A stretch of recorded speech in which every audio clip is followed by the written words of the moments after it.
Bonjour à toutes et à tous. Comme on l'a vu dans les systèmes d'exploitation, on a vu que les systèmes d'exploitation peuvent être des machines sur des machines étendues, c'est-à-dire sur des machines VirtualBox. Aujourd'hui, dans cette vidéo, je vais juste vous expliquer un peu le fonctionnement des machines virtuelles, puis aussi toute la base. C'est-à-dire quoi? C'est-à-dire comme l'installation de machines virtuelles, l'installation de logiciel VirtualBox et comment installer Windows dans cette machine. Donc tout d'abord, il faut juste chercher le logiciel Oracle VM VirtualBox. Déjà, ça existe plusieurs applications qui font une machine virtuelle. Genre on a VM ouvert aussi. C'est une machine virtuelle ici. On a aussi on a VirtualBox, excusez. VirtualBox. Ok, c'est ça. Donc vous téléchargez directement la version. Cette version, c'est une nouvelle version qui fonctionne sur Windows 10. Je m'excuse, ça c'est le son de mon ordinateur. Donc tout d'abord, on télécharge Oracle VirtualBox. Une fois téléchargé, comme ici, vous cliquez, vous faites juste suivant, vous faites rien. Là, ça affiche un peu réparer, désinstaller parce que je l'ai déjà installé.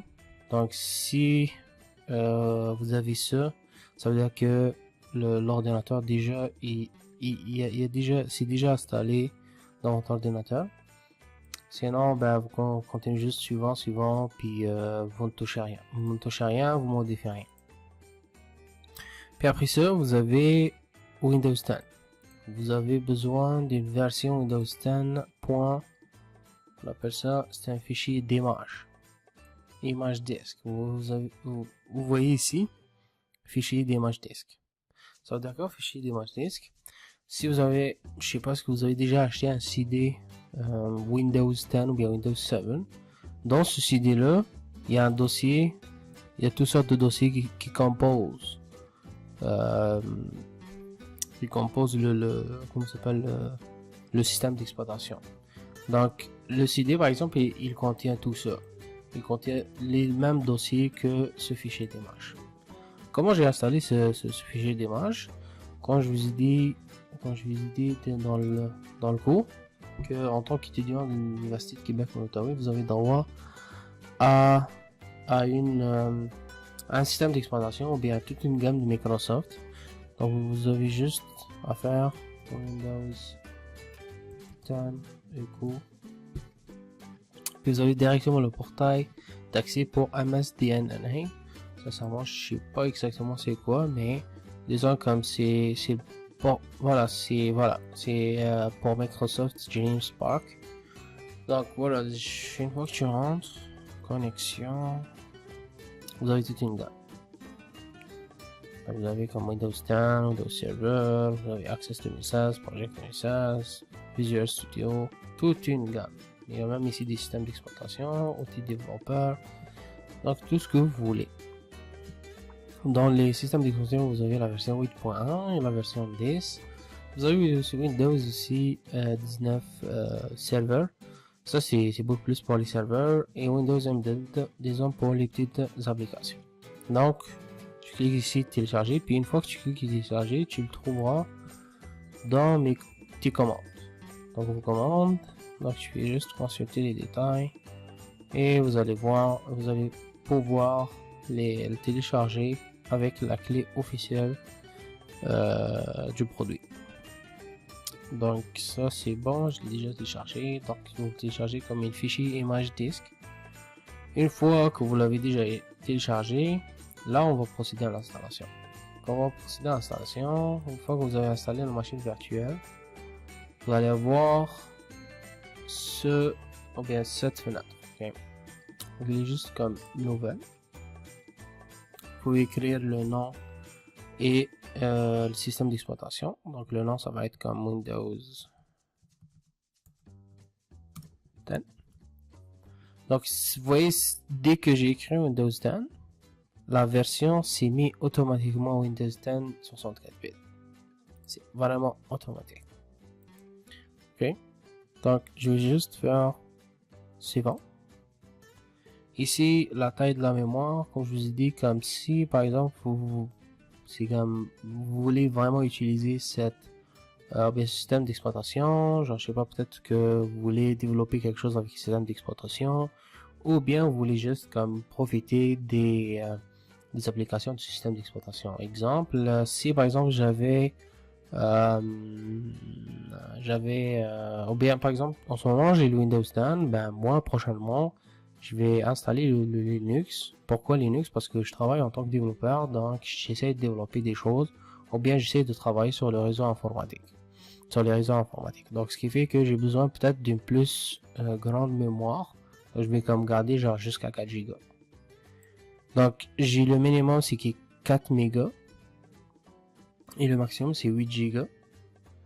8192 mégaoctets, ce qui est 8 Go. Et qu'est-ce qui veut dire ici? Ça c'est le maximum de la RAM. Ok.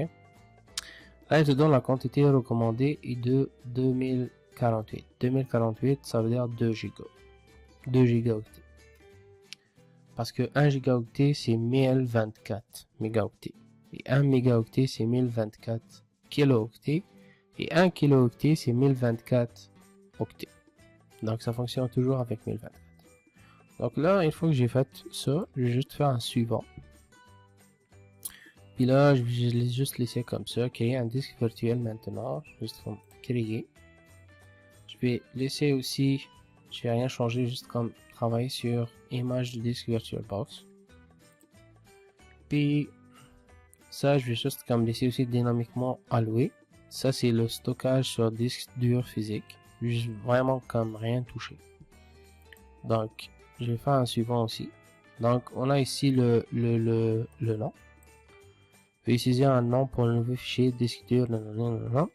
Et choisir la taille de disque dur en disque dur virtuel, c'est-à-dire le disque dur de cette application de système d'exploitation mégaoctet. Donc là, par exemple, il y a j'ai 2 téraoctets. Ok. Puis, je dois allouer comme 50 gigaoctets. Je vais juste faire comme créer. Puis c'est déjà créé. Oui. C'est vraiment très simple. Mais là, il faut installer le système. Là, on a installé déjà juste les informations, juste ce qu'on a besoin. C'est-à-dire les informations système. Mais là, il faut installer le système d'exploitation lui-même. Donc, je vais juste comme faire démarrer ma machine virtuelle. Puis là, il dit choisissez le disque de démarrage. Ça veut dire quoi? Ça veut dire qu'il faut que vous ramenez votre système d'exploitation. Il parle quoi de système d'exploitation? Il parle de cette image. Ok, cette image. C'était ce fichier là. Je sais pas ce que vous... Ouais. Le fichier de démarrage de disque, son extension c'est toujours .iso. Donc si vous trouvez par exemple .iso, donc c'est un fichier qui est vraiment très lourd. Je sais pas ce que vous avez déjà vécu une expérience où vous téléchargez des films puis vous les téléchargez .iso. Ça veut dire que c'est des fichiers images, donc qui sont très très lourds. Là déjà avec .iso c'est déjà comme 4.47 gigaoctets. Si on essaie de le monter, ça va faire comme 11 gigas. Donc on va juste laisser comme ça. Donc je reviens ici. Je commence, je vais directement rentrer mes informations. Donc, je vais directement sélectionner le disque ou bien le fichier de disque. Donc, je vais faire démarrer. C'est vraiment très simple. Il va démarrer tout seul.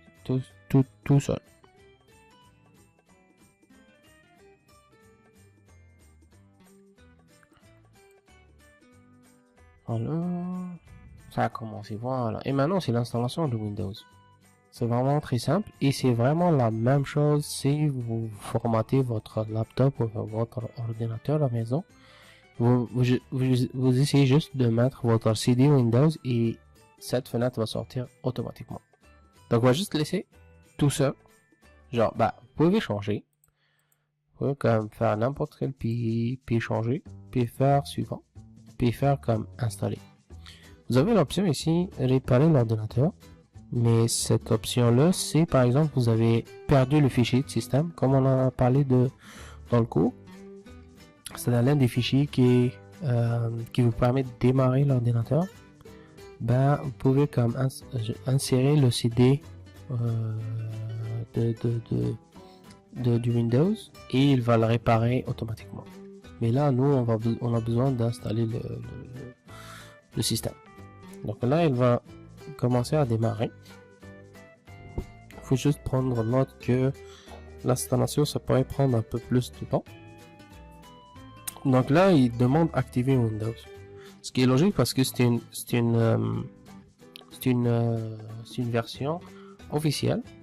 Donc là, je vais juste aller sur mon site, bien sur mon compte, juste faire entrer ces chiffres-là.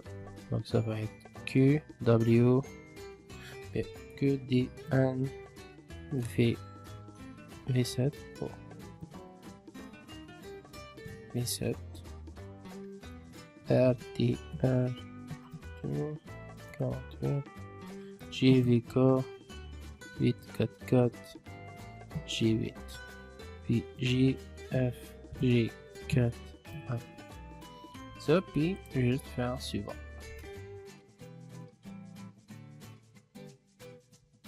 Ok, c'est bon.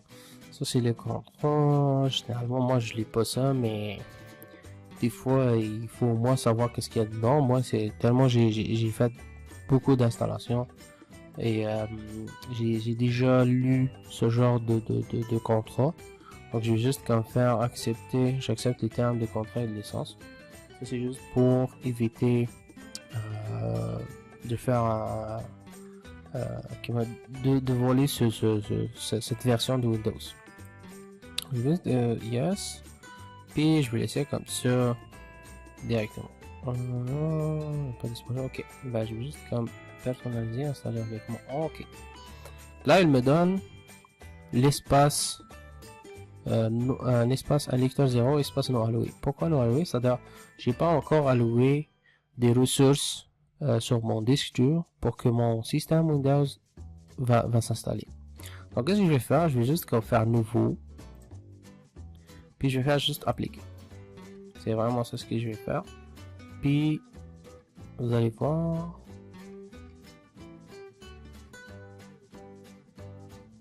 ça prend un peu d'énergie.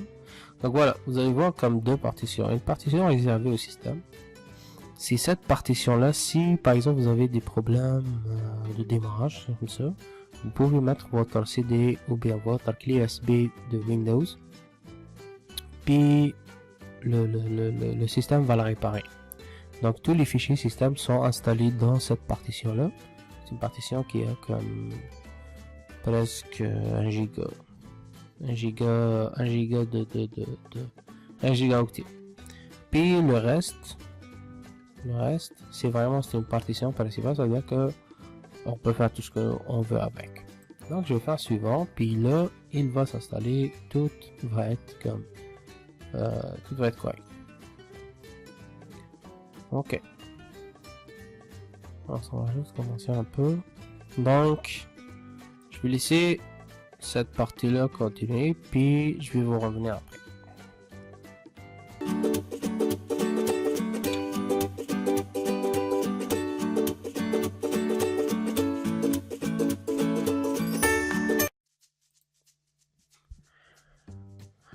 Oh bonjour, donc comme vous le voyez, l'installation est mise à jour, c'est-à-dire que l'installation est presque finie. Donc je vais juste comme donner un peu de temps pour l'installation. Durant ce temps, je vais juste vous montrer un peu un système avec le système invité de commande ou bien l'interpréteur de commande. Juste essayer de vous montrer quelque chose. Il y a ce qu'on appelle le bash. Qu'est-ce qui fait le bash?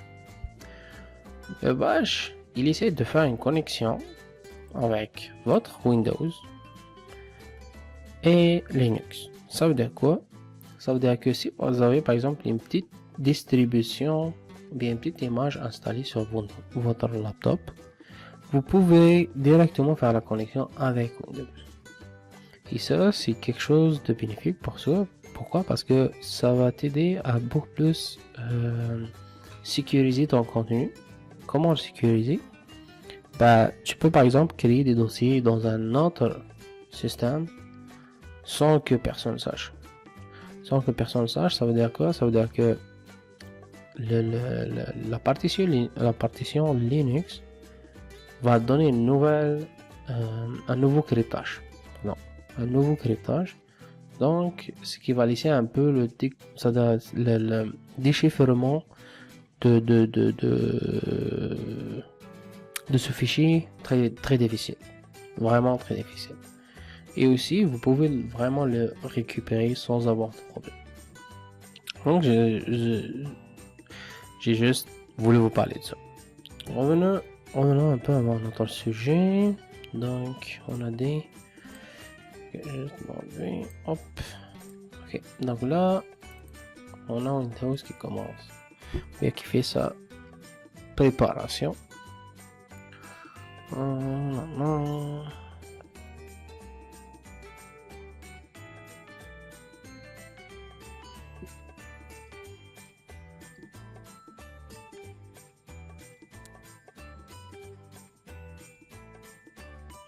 Ça fait vraiment plusieurs fonctionnalités ici.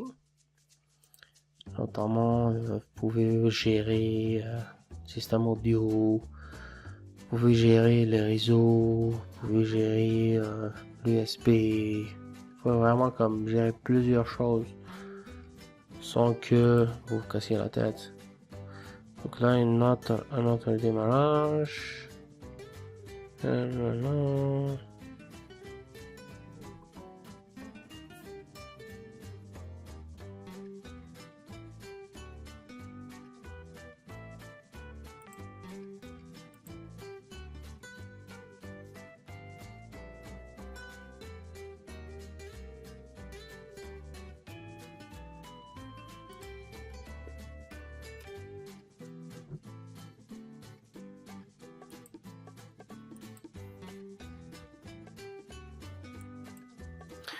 Donc, je pense qu'on va juste arrêter là.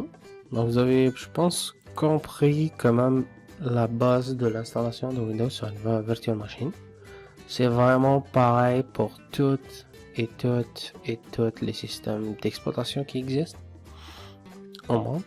Donc, je vais juste vous dire, prenez soin de vous et puis bonne semaine. Salutations.